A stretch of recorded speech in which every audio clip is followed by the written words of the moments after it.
کوفە و شوێنەی لای شیعەکانی جیهان پیرۆسترینە. لێرە ماڵی ئیمامی عەلی ڕەزای خوای لێبێت و گەورەترین و کۆنترین مزگەوتیشی لێیە کە مێژووی دروستبوونەکەی دەگەڕێتەوە بۆ زیاتر لە 1400 ساڵ پێشەسا. واتە بەردی بناغی مزگەوتەکە و شاری کوفە لەلایەن عومەری کوڕی خەتابەوە ڕەزای خوای لێبێت. بەڵام شیعەکان ئەم مێژووە بە شێوەیەکی کە باز دەکەن و دەڵێن گوایە ئیمامی عەلی ڕەزای خوای لێبێت دروستی کردووە. ئێمە دەمانەوێت لەم بەرنامەیەدا چەند زانیاریەک لەسەر مزگەوتی کوفە و ماڵەکەی ئیمامی عەلی و ئەو ئاوەی کە ئەوان بە ئاوی زمزمی مەککە دەیشۆبێنن بدەین بە ئێوەی بەڕێز.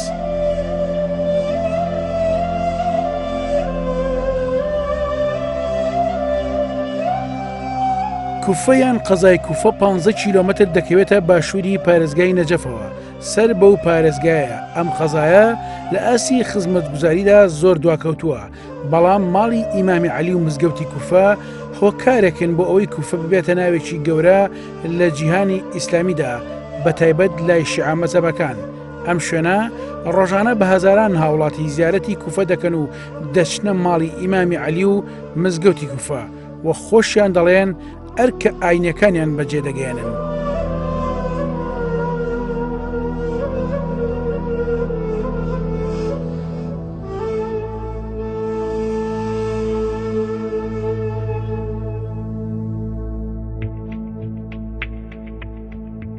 بەڵێ بینەرانی بەڕێز، ئێمە ئێستا لە مزگەوتی کوفەین لە شاری نەجەف.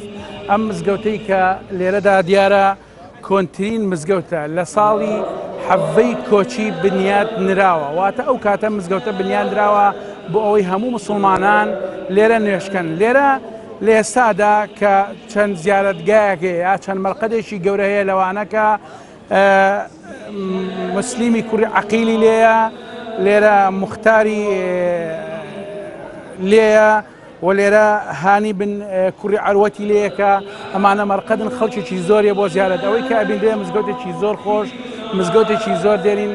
ئەکرێت 1400 ساڵ زیاتر یاخود کەمتر بێ مزگەوتە بنیاندا. وەکو پێشتر ئاماژەم پێدا ساڵی حەڤەی کۆچی بنیانراوە.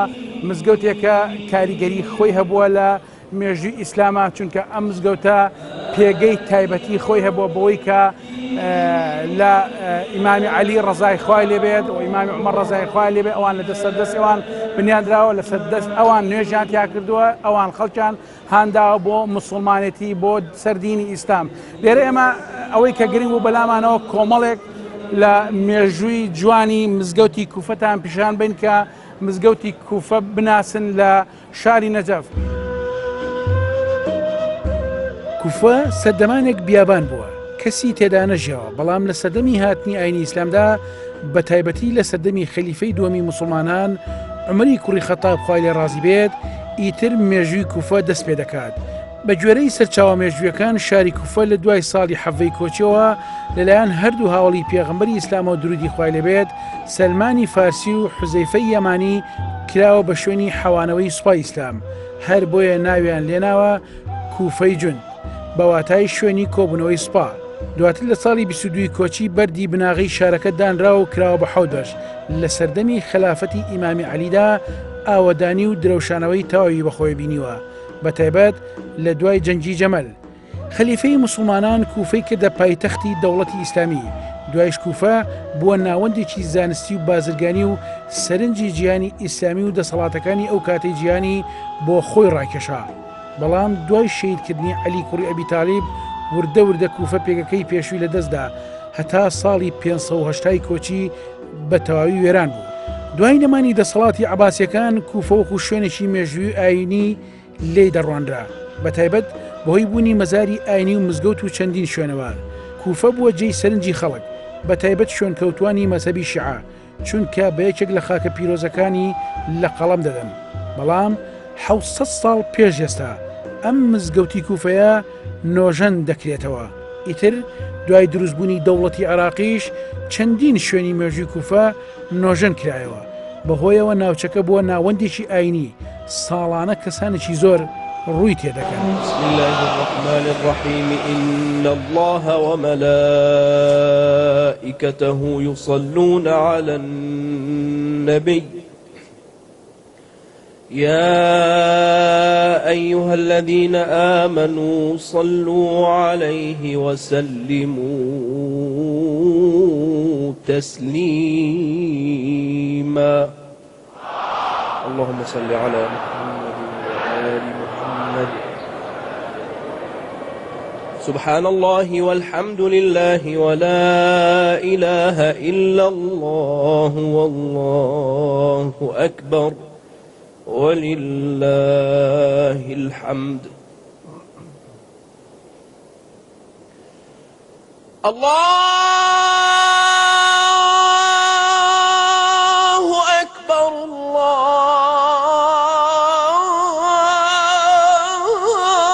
الله أكبر. الله أكبر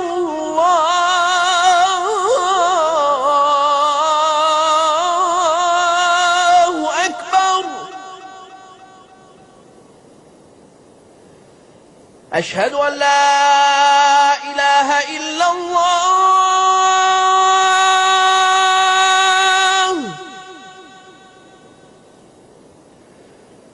أشهد أن لا إله إلا الله.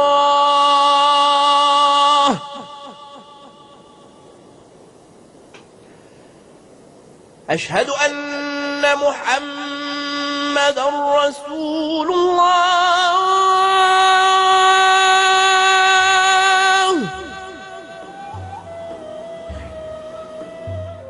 شوێنێکی گرنگی کەی مزگەوتی کوفا کە لە مێژوودا باس کراوە ئەم شوێنەیە.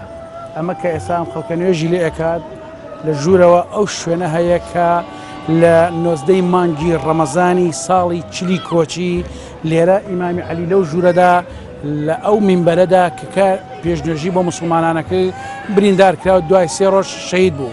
یعنی ئەمە گرنگی خۆی هەیە لای مسلمانان بە تایبەتی شیعە مەزەبەکان کە لێرە ئەوە تا وەک ئەیبینن هەمویان لێرەوە ینی لەو شوێنەوە کە شوێنەکە داپۆشتاوە بەداخەوە ناڵن نەک ئێمە هیچ کامێرەیەک هیچ کەناڵێکی ڕاگەاندن پشتە ژوورە وێنەی بگرێ ئەمە ئەو شوێنەیەکە لە مێژوودا باس کراوە.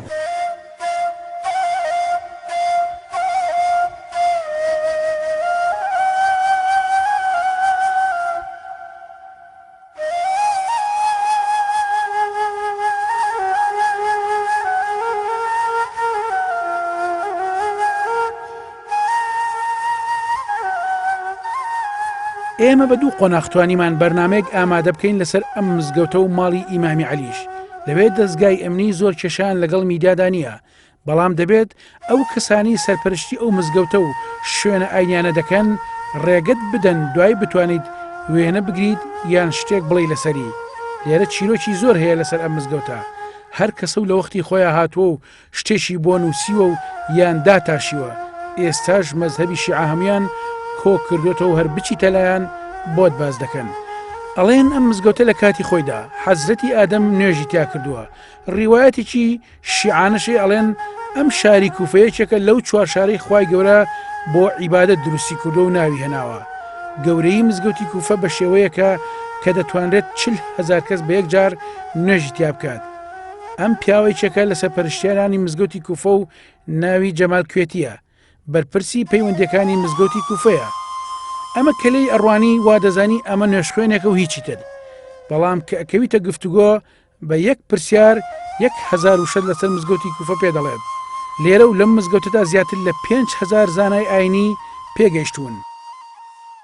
الحديث عن مسجد الكوفة يعني بالضرورة الحديث عن 4 محاور. قسەکردن لەسەر مزگەوتە دەبێ قسە لەسەر 4 لایەنی گرنگی بکرێ. لایەنی یەکەمی عیبادەت و ڕۆحی گەورەی مزگەوتەکەیە. لایەنی دووەمی مێژۆکەی و دروستکردنەکەیەتی بۆ دروستکراوە. لایەنی سێمیش زانست و ڕۆشنبیریەکەیەتی. وەلایەنی چوارەمیشی ئەو مەرقەد و گۆڕی پیاوچاکانەیە کە لە دەوری مزگەوتەکەیە کەمانە تایبەتمەندی خۆیان هەبووە لە مێژووی ئیسلامە. الجانب التفصيلي عن المقامات والأماكن المقدسة في هذا المسجد وفي جوار هذا المسجد.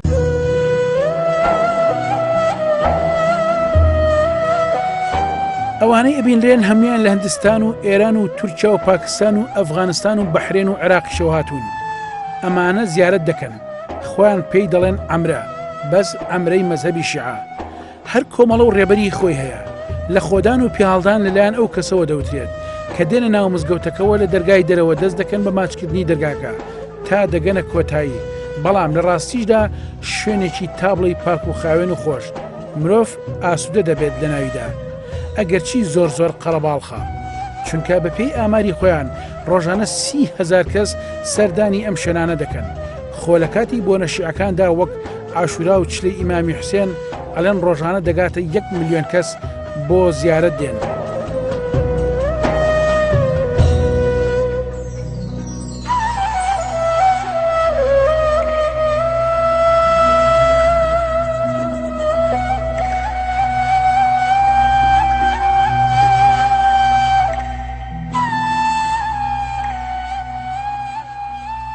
المسلمون لديهم طائفتين من الروايات. مسلمانان دوو گێڕانەوەیان هەیە لەسەر دروستکردنی مزگەوتەکە. یەکەمیان دەڵێن لە سەردەمی عومەری کوڕی خەتاب دروست کراوە، ئەمە گێڕانەوە یەکیانە، لە کتێبە مێژوویەکان باس کراوە. بەڵام کۆمەڵی ڕیوایەتی تر هەیە کە لە ئەهلی بەیتەوە گێڕدراونەتەوە، دەڵێن تەنانەت شوێنی نوێژ خوێندنی مەلایکە بووە. ئێمە لە هەموو گێڕانەوەکان ڕاستەکەی هەڵەبژێرین و باس لەوە شەکرێت جوبرائیل 20 جار سەردانی ئەم مزگەوتەی کردووە.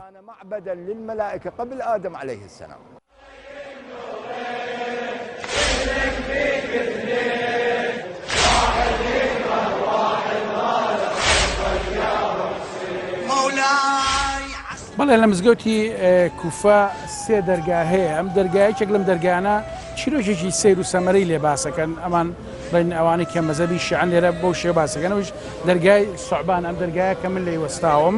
دوو دەرگایکە هەیە، دەرگای ڕەحمەت و دەرگای حوجەی پێڵێن. ئەم دەرگایی کە ئەو چیرۆکەی بەدوایە گوایە ئیمامی عەلی ڕەزای خوای لێبێ لەو لە وتاریا بۆ مسلمانان لێرە مارێک، یعنی واتە مارێکی کوبرا چۆتە ژوورەوە کە ثعبانی پێڵێن، چۆتە ژوورەوە لە کاتی وتاردانە ئیمامی عەلی خوای لە ڕازی بێ، وەک ئەمان باسی ئەەکەن ئەجێڕنەوە بە زمانی ئاژەڵ قسەی لەگەڵا کردەوە مارەکە ڕۆیوە. ئەم دەرگایە بەو دەرگایە ناستاوە بۆیە زۆرێک لە مسلمانان شیعە مەزهەبەکان کێن بۆ ئەم مزگەوتە بۆ نوێژ یاخود دەچن بۆ زیارەت بە ئەو ئیمامانەی کە لەم سنورەدا مەرقەدیان بۆ دروست کراوە، لەم دەرگایە ئەچنە ژوورەوە. السما تمطر حزين ظلت على أحبابك، السما تمطر حزين ظلت آلام وأحزان ضعنا بلا عنوان، آلام ضعنا. ئەمە ماڵی ئیمامی عەلی ڕەزا و ڕەحمەتی خوای لێبێت. لێرە لە سەردەمی خلافەتی خۆیدا ئەم خانووی دروست کردووە لە نزیک مزگەوتەکەی کوفە کە چەند مەترێک لێوەی دوورە. ئەڵێن لە ساڵی 36 کۆچیدا دروستی کردووە، لەسەر ڕوبەری 480 مەتر دووجا، 5 ساڵ تێیدا ژیاوە. لەم ماڵەدا ئیمامی عەلی و مناڵەکانی تێیدا ژیاوە. ئێستا دەمانەوێت ژوور بە ژوور بگەڕین بزانین لەم خانووە چی باسە. لێرەش زیارەتکەران بە هەمان شێوەی مزگەوتی کوفە بە دیوار ماچکردن و دەرگا ماچکردن دەچنە ژوورەوە بۆ بینینی شوێنی ئیمامی عەلی کە بەڕاستی شوێنێکی سەرنجڕاکێشە. ئەم شوێنانە هەتاک و درەنگانی شەو زۆربەی کات بەشێک ئەلەم خەڵکانە هەتاک و بەیانی دەمێننەوە لە مزگەوتەدا، ئیتر ئەگەر منداڵە یاخود گەنجە یاخود پیرە. هەر لەم ماڵەدا ئیمامی عەلی بەدەستی خۆی بیرێکی لێداوە، بیرەکە 14 مەتر قوڵە، ئاوێکی سوێری هەیە، بەڵام سەیرە. لێرە شیعە مەزهەبەکان بە ئاوێکی زۆر شیرین ناوی دەبن، شوبانیشوانە بە ئاوی زمزم، دەڵێن شفای دەردانە. بینەر بن بۆ بینینی ژوورەکانی ئیمامی عەلی و مناڵەکانی و هاوسەری. ئێمە هەر لە کوفە بەردەوامێن لێرە ئێستا لە ناو کوفەدا لە ئەو ماڵەداین یاخود لە ئەو خانوەداین کە خانووی ئیمامی عەلیە ڕەزای خوای لەبێت کە مەسەحەی ئەم خانووە 280 مەتر دووجایە و بە دەستی خۆی لێرە ئەم خانووی بنیان ناوە هەر لەنا ئەم خانوودا بیرێگەیە ئەم بیرەوەکو ئەمەی کە لێرە خەڵکانی کە لێرە خزمەتی ئەم شوێنەکەن ئەم بیرە بۆ ئاوەکەی بۆ نەخۆشی بۆ شفای کۆمەڵێک دەردەیە کە خەڵک لە زۆر شوێنوێن ئەو ئاوا بەنەی خۆنەوە هاو شێوەی ئاوی زمزم لە مەکە هەیە و لێرە چەند ژوورێکەیە کە ژووری نەوەکانی ئیمامی عەلی ئێستا بە یەکەوە لەگەڵ هاوکارم گەر تیشکۆ هاوکارم بێت بچینە ژوورە بۆ ئەوەیە چینە ئەمە دەرگای هەروە خۆی ماوەتەوە دەرگای ماڵی ئیمامی عەلیەکە ئێمە ئێستا ئەچینە ناوی بینەرمان بن لەبەرەوەی ئێمە زیاتر شوێنەکانتان پیشان بین لێرە ئەچینە ئەم شوێنە ئەمە وەکو نووسراوە مختصر ئیمام عەلی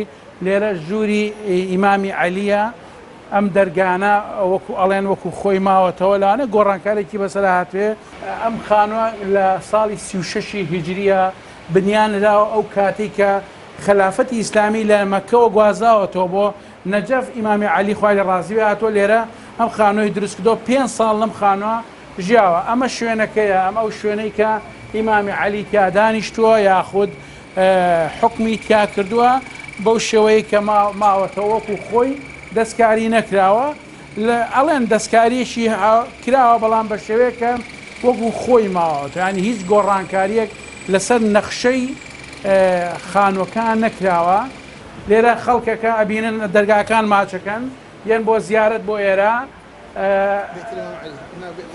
لێرە ئەمە چینە غورفەیەکی کە غورفەی ئیمامی حەسەن و ئیمامی حسێنە ئەمە تا لێرە ئەم غورفەی ئەوان بووە دیارە دوو مناڵ ئیمامی عەلی خوا لێ ڕازی بێ لێرە بوون لەم ژوورە ژیاون هاتوونەتە ئێرە ژوورێکی بچکۆلە بووە لەوانەیە هەمومان ئێستا مچورکە بە گیانمانابێت کە ژوورێکی هاوشێوەی ئاوا پیشانی ئێوە ئادەین ئەم ژوورە وەکو خۆی پارێزراوە ئەگەر چی دەستکاری خشتەکان کراواتە دیوارەکە لەبەرەوەی نەڕوخێت وەکو خۆی هێڵراوەتەوە ئەم شوێنانە وەکو خۆی ماوەتەوە ئێمە ناڵێن مەسەن ئەم مەکتەبا بەڵام ئەم شوێنانە ماوەتەوە کە دیارەتر ئەو کاتە بەو شێوە ماڵی ئیمامی عەلی بووە و خلیفەی موسڵمانان بووە خانووەکەی تۆزێ تایبەتمەندی هەبووە لە ڕێوە ئەچینە ژوورێکی کە ژووری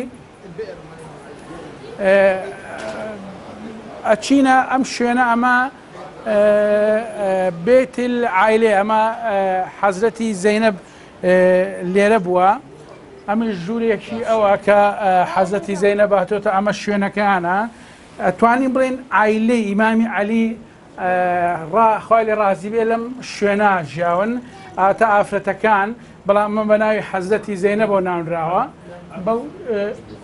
بەو شێوەیە کاک تیشکۆ ئەگەر تۆ هاوکارم بیبێ لەگەڵما لەم شوێنایە بەو شێوەی کە خۆی هەیە پارێزراوە لێرە چینە ژوورێکیکە ژووری ئیمامی عەباس ئەم شوێنە وەکو خۆی ماوەتەوە دەرگاکانی وەکو خۆی ماوەتەوە ئەمە ژووری ئیمامی عەباسە سیرکەن وەکو خۆی گەر هاوکارم زیاتر کاک تیشکۆ سەیری بکات وێنە زیاتر پیشانی بینەران بات هاوشێوەی خۆی ماوەتەوە ئەم ژوورانە ئەگەر چی دیوارەکانی هەنێک کات دەستکاری کراوە دیوارەکانی هەمووی پانە زیاتر لە 50 سانتیمەترە بۆ دەرەوە چین ئێمە چینە سەر ئەو شوێنەی کە ئەو ئاوەی لێ ئاوی بیرەکەی ئەمەیە لێرە خەڵکەی با دەیخواتەوە بۆ شفا بۆ نەخۆشی ئەم دەبیانیا بە من میشەسم پڕیەکەم ئیشاڵا بەنیەتەوەیکە کە نەخۆشی لە جەستەمانە نەمێنێ ئیشاڵا بزانین بێ بە شفا ئەمەی کە ئەوان باسیەکەن ئاوێکی من با جارە بیخۆمە بزانم دیارە ئاوێکی زۆر ساردە ئاوێکی تقریبان ساردە تۆزێ نەوعی با بڵێن سوێری هەیە لە ئاوەکە ئەمە ئەو شوێنەیە کەتر ماڵی ئیمامی عەلی خوای لێ ڕازی بێ بە ئێوەمان ناسان بە هیوایەوە توانی بێتمان ئەگەر کەمێکیش بێت ئاشنامان کردێتن لەسەر مەقام و پێگەی ئیمامی عەلی خوای لێ ڕازی بێت لە کوفە و لە نەجەف.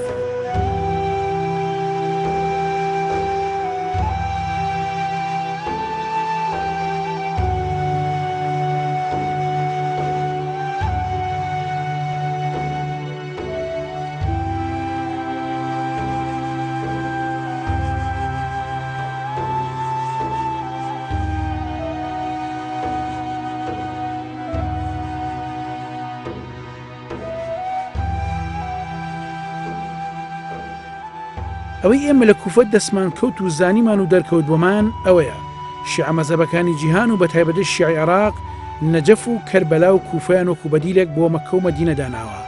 ئەمەش سیراع و ململانەی نێوان مەزهەبەکانی ناو ئاینی ئیسلامە، ئەگەرنا ئەم هەموو گرنگە بۆ دەدرێت بەم شوێنە.